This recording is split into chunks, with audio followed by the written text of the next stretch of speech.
The snowy encounter. The night was cold. Snow fell slowly from the sky, covering the ground like a white blanket. In a small, quiet village near the mountains, a young man named Ayan sat inside his wooden cabin. The fire crackled softly. He was alone, as always. Ayan lived here away from the noise of the cities. He liked peace, silence, and snow. But that night, something felt different. Something was wrong. Suddenly, Ayan heard a sound, soft footsteps in the snow outside his cabin. He stood up quickly and grabbed his coat. Who could be out here at this hour? He whispered to himself. He opened the door and stepped outside. The cold wind hit his face, but he didn't care. His eyes searched the white darkness. Then he saw it. Figure was moving near the old storage cabin, a place where Ayan kept extra food and supplies. The figure was small and fast. Ayan's heart raced. Is it a thief? He thought. He slowly walked forward, trying not to make noise. The snow made soft crunching sounds under his boots. He reached the cabin door and saw it open. Inside, someone was taking food, bread, cans, and water. Hey! Stop! Ayan shouted. The figure turned fast. It was a girl, but not like anyone Ayan had ever seen. Her eyes glowed faintly blue in the dark. Her skin was pale but had strange, shining lines on it like silver veins. Her hair looked almost white. She dropped the food and tried to run, but her legs gave up. She fell in the snow. Awaya ran to her. Are you okay? He asked, bending down. The girl was shivering badly. She looked scared, her lips moving but no words coming out clearly. No. Please. She whispered in a strange accent. She looked weak. Her hands were icy cold. Ayan could see she was not from around here. Not even from this planet. Maybe. He looked around. No one else was there. He couldn't leave her in the snow. Without thinking more, he picked her up and carried her to his cabin. Inside, he placed her near the fireplace and wrapped her in a blanket. Her eyes slowly closed. She fell asleep, exhausted. Ayan sat beside her, staring. Who are you? He whispered. She looked peaceful now. But those glowing eyes, those silver lines, what did they mean? After some time, Ayan noticed something strange. From her jacket, a soft beeping sound came. Curious, he carefully reached into the pocket and pulled out a small device. It was round, smooth, and glowing faintly red. He had never seen anything like it. The device made a tick-tick sound and showed symbols that looked like some alien language. Ayan's fingers trembled. This isn't from Earth, he whispered. He placed it back quietly and sat down. The fire kept burning, casting warm light on the girl's sleeping face. For a moment, she looked like a normal human. But Ayan knew she was something else. He stood up and looked out the window. Snow was still falling, but now Ayan wasn't thinking about snow. He was thinking about the girl. Who was she? Why was she stealing food? Where did she come from? And why was she alone? Suddenly, the device beeped louder, one long beep, then stopped. Ayan turned fast. The girl opened her eyes. She looked straight at him. There was fear in her eyes, but also something else. Trust. You help? She said slowly. Ayan nodded. Yes, I'll help you, but you need to tell me everything. She didn't speak more. Her eyes closed again. Sleep took her. Ayan sighed. He looked at the fire, then at the strange girl from the snow. He didn't know what was coming, but deep inside, he felt something big had started, and nothing would ever be the same again. Snow fell quietly outside, but inside Ayan's cabin, the air was heavy with mystery. The strange girl from last night was still asleep, wrapped in Ayan's old blanket. Her face was calm now, but every few minutes her body shook like she was cold or dreaming something terrible. Ayan sat on the floor beside her, watching. He hadn't slept all night. He couldn't. His eyes kept going to the strange device he had found in her jacket. It now blinked green, not red. The symbols on the screen moved in patterns. He tried to touch it, but the device gave a small shock and pushed his hand back. "What are you?" he whispered, staring at her glowing blue veins. Suddenly, the girl opened her eyes, sharp, alert, afraid. She sat up fast, breathing hard, looking around. "It's okay," Ayan said gently. "You're safe here." She looked at him, confused. Then her voice came, soft and broken. "You, human?" Ayan blinked. "Yes, I'm Ayan. And you?" The girl didn't answer at first. Her eyes scanned the room like she didn't trust anything. Then she spoke slowly, carefully. "Name Zia." Ayan smiled a little. "Zia," he repeated. "That's a beautiful name." She tilted her head, trying to understand. Then she nodded. "Thank you." There was silence for a few seconds. Then she pointed to the window. "Bad people. Follow me. Must hide." Ayan sat up straighter. "Who's following you?" Zia hesitated. Then she touched her chest lightly. "I'm not from here, not Earth." He stared at her. Zy slowly took off the jacket she wore. Under it, glowing lines moved faintly across her skin, like light running through glass. She pulled a small badge from inside her sleeve and showed it to him. Ayan saw something written on it, not letters, but symbols, circles, lines, glowing points. It looked alive. "This ID," she said. "My world, my city gone." "Gone?" Ayan asked. "What do you mean?" "War," she whispered. "Big war. My people fight. Many die. I run, I hide, they follow me, here." Ayan stood up slowly. "You mean someone followed you, to Earth?" Zia nodded. "They want this," she pointed to the glowing device. It opened gate between worlds. Ayan felt a chill, and not from the cold. "Why Earth?" he asked. Zia looked down. "Earth is key. If they break code, they enter all human systems. Control everything." Ayan sat back down, hands on his head. "This is too big. I just found you in the snow last night. Now you're telling me aliens could take over Earth?" Zia nodded again. "If they get me, Earth in danger." Ayan stayed quiet. He looked at the fire, trying to think. Zia leaned closer. "I trust you. You help I safe. Earth safe. Why do you trust me?" he asked. Zia paused. "You did not leave me in snow. You gave warm. You, different."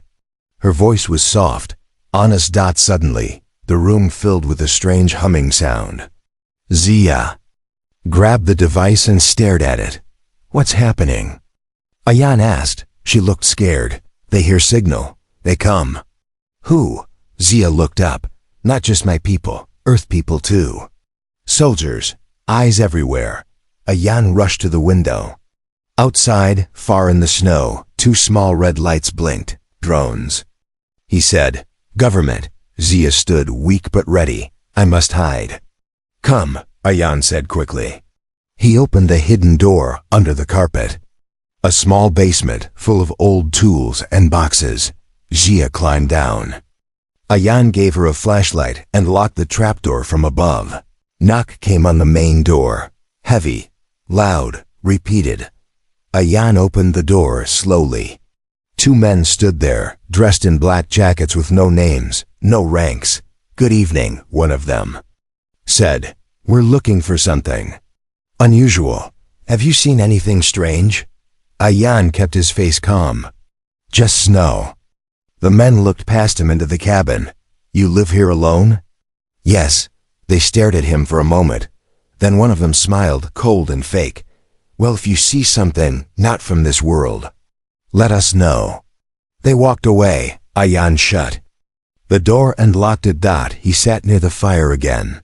The storm outside had become louder, but inside his heart was calm. He looked at the floor, where Zia now hid, and he whispered, "Not from this world. But now she's my responsibility."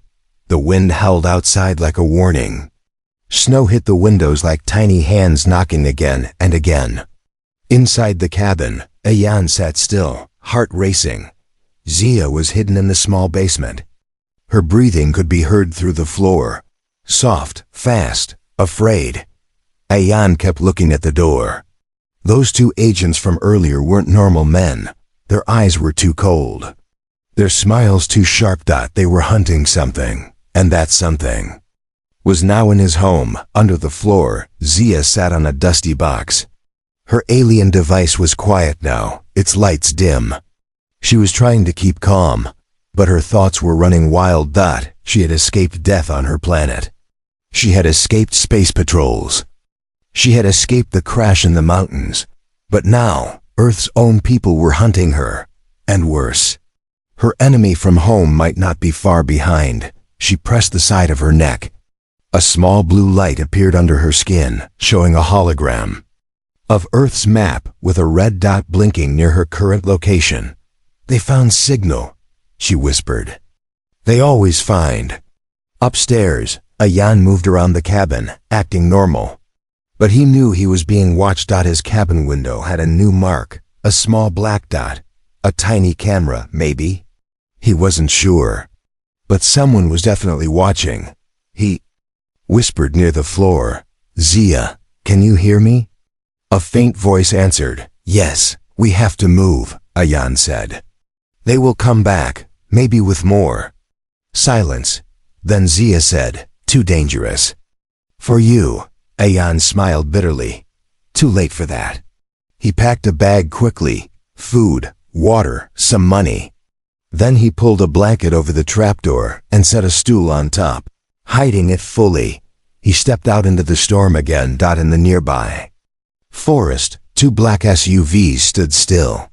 Inside, EC agents watched live video from a drone. One of them, a sharp-faced officer named Kamran, spoke into a radio.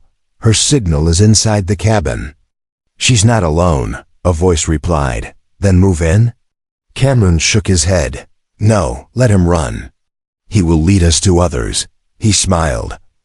"Earthlings always help what they don't understand. That's their weakness." Back in the basement, Zia opened her jacket and pulled out a thin silver wire. She attached it to her skin and then pressed it to the ground. Tiny blue lines spread like roots through the wooden floor above her. They lit up briefly, showing her a blurry heat map of the cabin. She saw Ayan's feet walking, then stopping at the door. Then she saw two more red figures hiding near the trees. She gasped, "Ayan!" "They wait outside." Ayan stepped out, pretending to stretch. He glanced around. The snow was deep. Footprints would stay visible. So he did something clever. He walked in circles around the cabin, then jumped to a nearby log and walked along it to hide his steps. Then he shouted loudly, "I'm going to the village. Need supplies." He began walking down the trail, making sure the watchers could see him. Back inside, Zia watched through the floor, whispering to herself, "He makes noise, so I stay safe." Why? She had never seen this kind of kindness before. Not from her own kind, not from any kind. She closed her eyes and whispered something in her native tongue. A soft glow came from her skin for a moment, then faded. Hours later, Ayan returned. The agents were gone for now. But the footprints near the trees were fresh. He knew they were still close. He pulled up the trapdoor. Zia blinked at him. "You came back," she said. "Of course I did." She climbed out. Her eyes looked into his. "I want to trust you." "But trust is a new word for me." Ayan looked at her. "We don't have time to learn trust slowly." She nodded. Then she pulled out something small, a round black disc. She clicked it. It lit up, spinning. "What is that?" Ayan asked. Zya said, "Cloak field. Hides energy for 24 hours. "Can it hide both of us?" "Yes, but only once." Ayan looked at the window. Outside, a drone flew by, slow, scanning. He turned to her. "We use it tonight, but tomorrow we run." Zia looked down. They want my code. You help you in danger. Ayan picked up his bag. We're both in danger now. So let's make it worth it. Zia gave him a rare smile. It was small, unsure, but real. They had 24 hours. After that, the real chase would begin. The snow didn't stop. It had been falling for 2 days now, covering the world outside in a thick white sheet. Ayan's cabin looked like a lost island, floating in silence. No footsteps, no lights. Just cold, quiet snow. But inside the cabin, something warm was growing, something strange. Something soft, something like trust. Zia sat near the fire, wrapped in an old brown sweater Ayan had given her. It was too big for her, but she liked it. It smelled like wood, ash, and something she couldn't name. Something safe. Ayan sat across from her, fixing the broken lantern. You know, he said, not looking up, you never told me what your planet was called. Zia looked into the fire for a moment, then whispered, K-Real. Ayan looked at her. What does that mean? She gave a small smile. Home of stars. Sounds beautiful. Zia nodded slowly. It was, before the war. Silence filled the room again. Only the fire crackled. Ayan didn't ask more. He could see the pain in her eyes. She wasn't just hiding from enemies. She was running from memories. Later, Zia stood by the window. She watched the snowflakes fall. Each one was different, yet they all disappeared into the same ground. She touched the glass. Your world is soft. Ayan came beside her. Soft? She nodded. Your sky is blue, your people smile, even your snow is soft. Ayan laughed a little. Well, not all people smile, and the snow? It gets hard when you fall in it. Zia looked at him. You smile. He didn't reply. Then, quietly she asked, why help me? Ayan thought for a moment, then said, because you were alone, cold, afraid, and because I know what it's like. You? She said, surprised. You look strong. He said, then paused. But even strong people get tired of being alone. Zia didn't reply. She just looked at him, and this time really saw him. That night, Ayan brought out a small box from under his bed. Inside it was an old necklace. A simple metal chain with a tiny sun-shaped charm. My mother gave this to me, he said. Said it would keep me warm, even when she was gone. He held it out to her. You can keep it. For now. Zia hesitated. This is memory you keep, Ayan smiled. Now it's your memory too. Zia took it gently, holding it like it was made of light. It feels alive. It is, Ayan said. It's called a warm star, Zia repeated softly. Warm star. Then she placed it around her neck. But just when the cabin felt safe, the danger whispered again. While they sat near the fire, the glow of the alien device on the shelf flickered red. Zia noticed it first. Her face changed. No, she said. Not now. She rushed to the device and tapped it fast. A new symbol appeared, a long red line moving in a circle. What is it? Ayan asked. She looked at him, eyes sharp. They move, watching, close. He stood up. The agents? Zia nodded. Yes, more now, and not only them. Ayan's face went pale. Who else? Zia looked down. My kind. Ayan stepped back. Your people? I thought you were hiding from them too. I am, she said. But some don't care why. I ran. They only follow orders. Ayan clenched his fists. So we're trapped between your people and mine? Zia looked up at him. Unless we run, tonight. Ayan nodded. Then let's do it. But before they could move, Zia placed a hand on his arm. Ayan, she said, voice shaking. If I don't come back, will you remember me?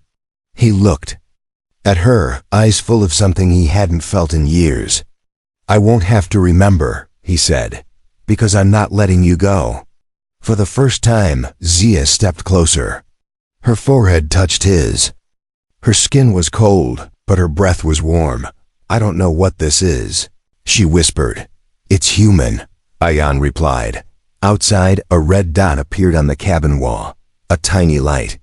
A sniper's laser. Inside, the alien girl and the human boy stood close, unaware of the scope that now watched them from the trees. And far away, a voice on a headset whispered, "Target in sight. Awaiting orders." The forest had gone quiet. Too quiet. Even the snow stopped falling. It hung frozen in the air, as if time itself was holding its breath. Inside the cabin, Ayan packed the last of their supplies, blankets, food, batteries. Zia stood near the door, her eyes glowing faintly in the darkness. Her alien device now pulsed orange, a warning signal she didn't need to explain. They both knew someone was coming. "We leave in 5 minutes," Ayan said, checking his flashlight. Zia nodded. "Path through back hills. No tracks." Ayan looked at her.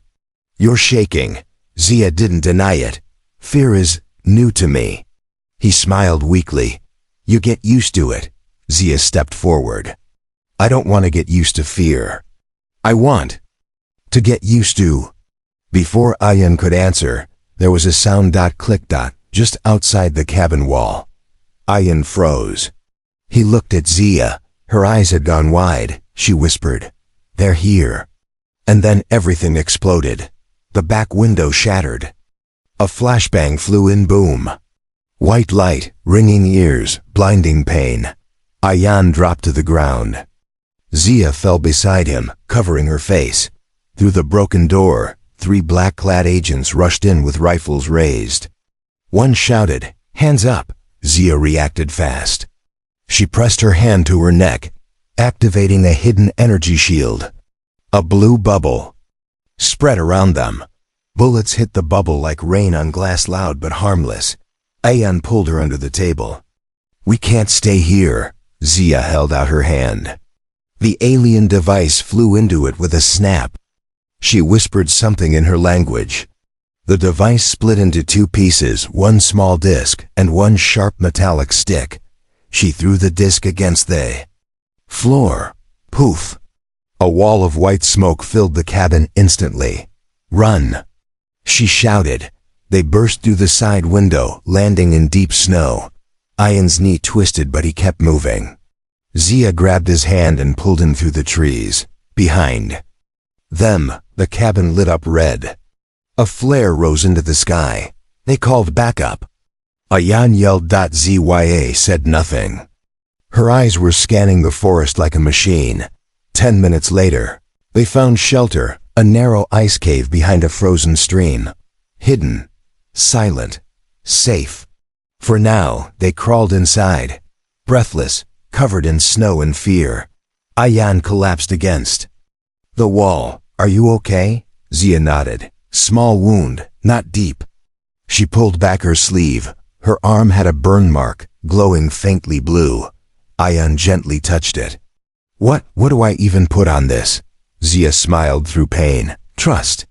They both laughed, tired, scared, but alive.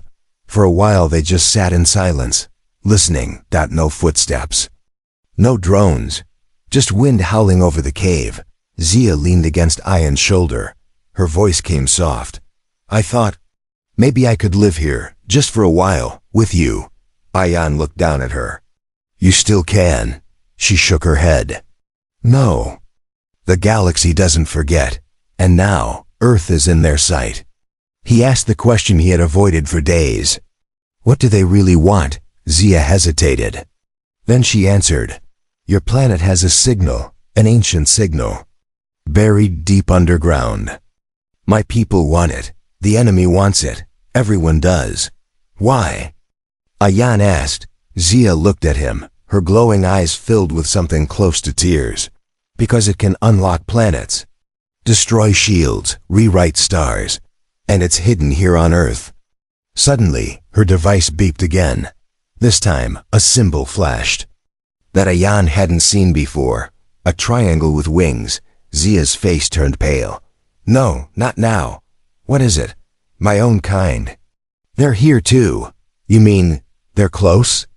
No, she said, voice shaking. They're above us. Ayan looked up, the cave ceiling. Above? Zia nodded and then they heard it. A deep, vibrating hum from the sky. Not a helicopter. Not a plane. Something else. In the cave. The snow. Dust began to fall from the ceiling as if pulled by static energy. Zia clutched the warm star necklace Ayan gave her. If they find me, they won't just take me, she whispered. They'll take everything. Ayan looked at her. Then they won't find you. Not while I'm here. She smiled, tired, broken, but strong. Outside, something massive passed over the forest. No lights, no sound. Just pressure in the air. Like the sky was watching. The real war hadn't started yet, but it would very soon. The cave was quiet now. No more drones, no more agents. Just the deep, distant sound of something humming above the clouds. Zia sat near the icy wall, eyes closed. Her alien skin had faded. Slightly, her glow dimmer now. She looked tired. Not from running, but from remembering. Ayan sat opposite her staring. Not at her eyes, not at her face. At the device in her hand, the one glowing with symbols he no longer trusted. He broke. A silence. Zia, you need to tell me the truth. She opened her eyes slowly. I already did. Not all of it, Ayan said. He stood up, heart pounding. I know something's wrong. You're hiding more. Zia looked away. Because truth will break us. Then break it, he said. Because I'd rather know pain than live. In a lie, Zia breathed deeply. Her hand tightened around the device. Then she whispered, I wasn't sent here by accident. Ayan froze. What? I didn't crash here. I was placed here. On purpose. By who? She looked into his eyes. By my people. Zia stood slowly and began to speak, not like before, but with calm, heavy words, like she had practiced them in her mind for years. There is a signal on Earth, buried under ice, millions of years old, older than my species. It can open gates between galaxies. It can control time routes. It can destroy stars. Ayan's lips parted, barely able to breathe. And Earth doesn't know? They don't even know it exists, she said. But we do. And you were sent to find it? He asked. No, she said. I was sent to activate it. The silence that followed was heavier than any snow. Ayan stepped back. So you came to Earth to turn it into a weapon? Zia's voice cracked. At first, yes, he shook his head. You lied to me. She stepped forward. I changed. When? He snapped. Before or after I gave you shelter, food, my trust? Zia's eyes filled with something he had never seen before, guilt. I didn't know what humans were. I was told you were weak, easy to manipulate. But you were different.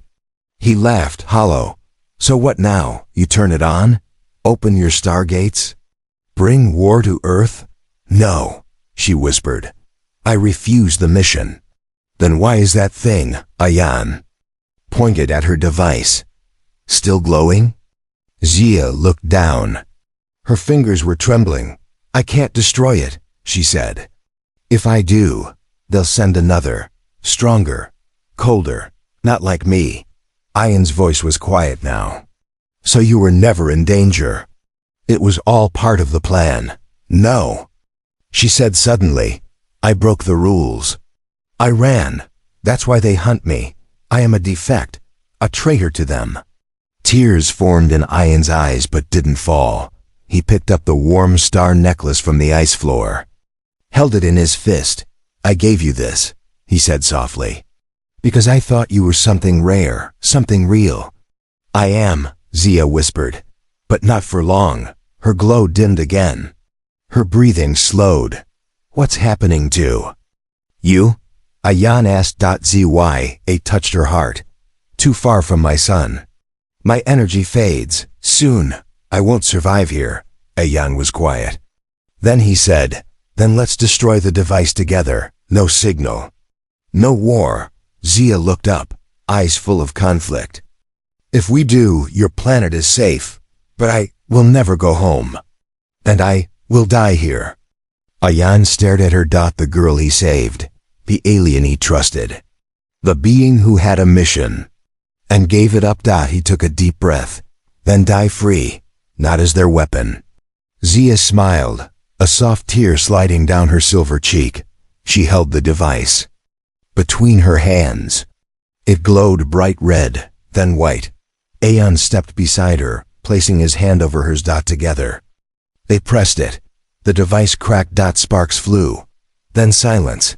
The snow above the cave trembled slightly. Somewhere in orbit, a massive alien ship blinked once and vanished. Zia fell to her knees, her glow gone. Ayan caught her. No, he whispered.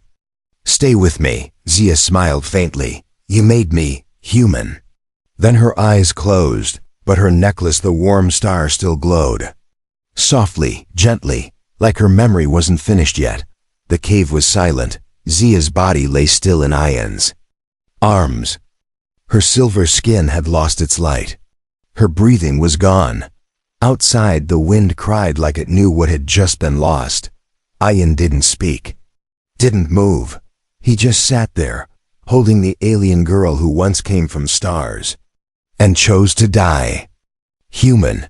His hands were shaking, his eyes dry. He had cried enough already inside. He whispered, you saved Earth, and I couldn't save you. Suddenly, the device's broken core pulsed once, faint, barely visible, but real. Ayan looked down. The last shard of Zia's alien tech blinked red, then blue, then turned into a soft gold dot, and then a voice, distorted, echoing, not Zia's. Protocol, essence backup engaged. Ayan leaned forward. The device projected a holographic circle with symbols familiar now to him.